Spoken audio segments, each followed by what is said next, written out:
Johnson Sirleaf, President of the Republic of Liberia, and members of the Cabinet, my distinguished colleagues from the Senate, in person of Senator Clarice Afaja, Senator Joa Howell Taylor, Senator Geraldine Lowe Sheriff, and Representative Victoria Lynch. I don't know if I see anyone else.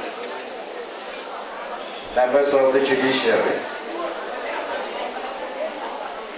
the SRSG as represented by the Deputy SRSG, Madam Bonso, members of the diplomatic corps, women group, ladies and gentlemen, the Fourth Estate, fellow citizens. When I received your letter inviting me to serve as a keynote speaker at this auspicious and all-important occasion, and for this I extend my deepest appreciation. Women all over the world, in all civilizations and systems, one way or the other, in one form or another, suffered and continue to suffer from unequal rights, deprivations and opportunities, and as a result, or direct consequence, continue to suffer excessive abuses of all forms.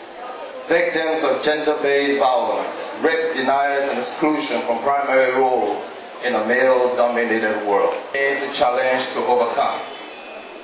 Sadly true, the foundation or root cause of this gender bias or injustice emanates from the limited understanding, interpretation, and practicalization of culture, tradition, and religion, where women are understood to be less than men and therefore subject to men in a male-dominated world.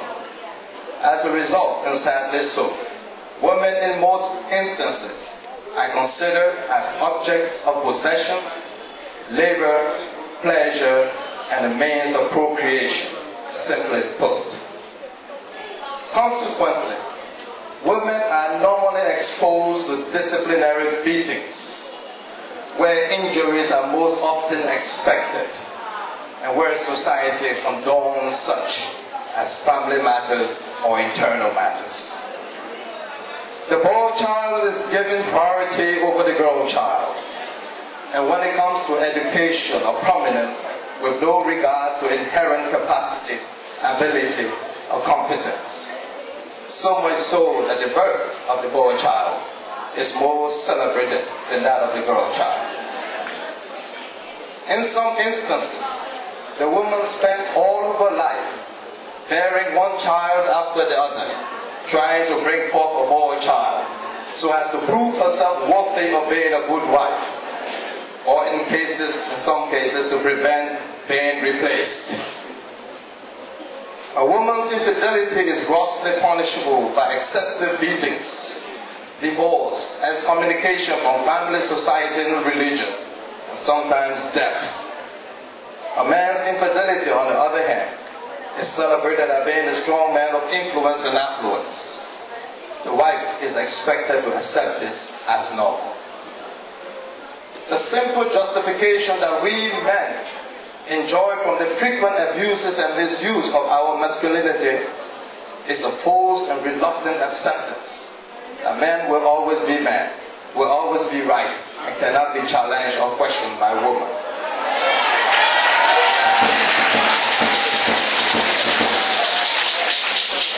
In some societies, the right to inherit property is reserved exclusively for the male child, or the wife is deprived of all properties that she and her husband enjoyed before his demise by the husband's family or relatives in the name of culture and tradition.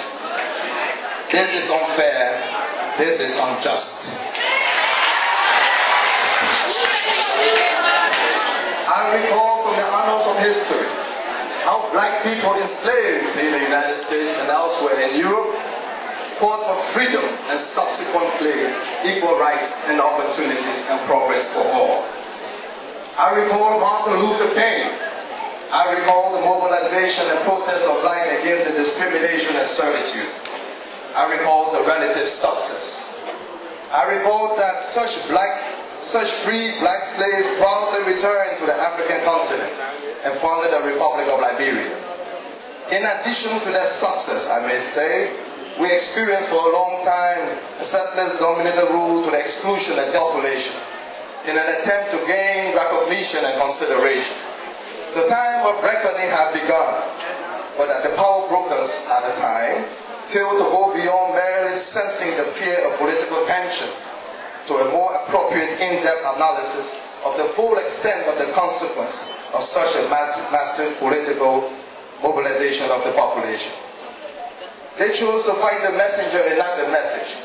They combated the protesters instead of taking steps to adjust the political arrangements and political realities of the time in the interest of ensuring sustainable political stability and national survival. I recall the political turmoil that ensued. I recall the crackdown on demonstrations, the widely supported military coup d'etat that replaced a male-dominated settlers' rule by an overly zealous and acutely unprepared male-dominated indigenous rule. Let it be known that all of these battles, be it the fight against slavery in the United States, be it the fight for national independence the world over, the fight against colonial rule on the African continent, be it the fight against apartheid regime of South Africa, be it the fight against the settlers by indigenous in Liberia, were jointly fought by men and women. But all of these victories only address the concerns of men in their quest for equal rights, equal opportunities, and progress for all. Leaving the women betrayed, marginalized, and in some instances enslaved by their own. My fellow citizens, again history is being repeated in fulfillment of its completion. In recent times we have witnessed, not only in Liberia but worldwide, a massive mobilization of women in an attempt to claim our attention, not to be given, but to restore the natural God-given gifts of equal rights, equal opportunity, and progress for all. Let us not make the mistakes of the past by ignoring the message. And it was in the past, today again is a time of reckoning. It is time that we take steps in ensuring gender equality in our policies of government, formal and informal institutions, our culture and tradition, in our churches and in our mosques, in our communities, and above all, in our families and in our homes. Let it be known that all people deprived of equal rights will fight for their rights. All people deprived of equal opportunities will fight for their opportunities. This is a clear message that must never be misunderstood nor underestimated. I may not sufficiently empathize with you as I live outside your world as a man who stands indicted by my own statements. But as a son to a mother, a husband to a wife, a father to a daughter, I understand not only your sufferings, but the need to provide for all that you ask, especially so when it is simply equal rights, equal opportunities, and progress for all.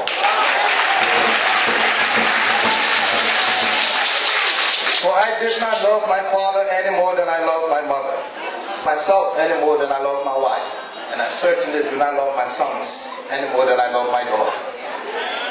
I can attest to the future that you envisage as I enjoy the companionship, partnership, and love of an educated, independent wife. All of my children are on par, considering that all of them receive the same education and opportunities that we can afford.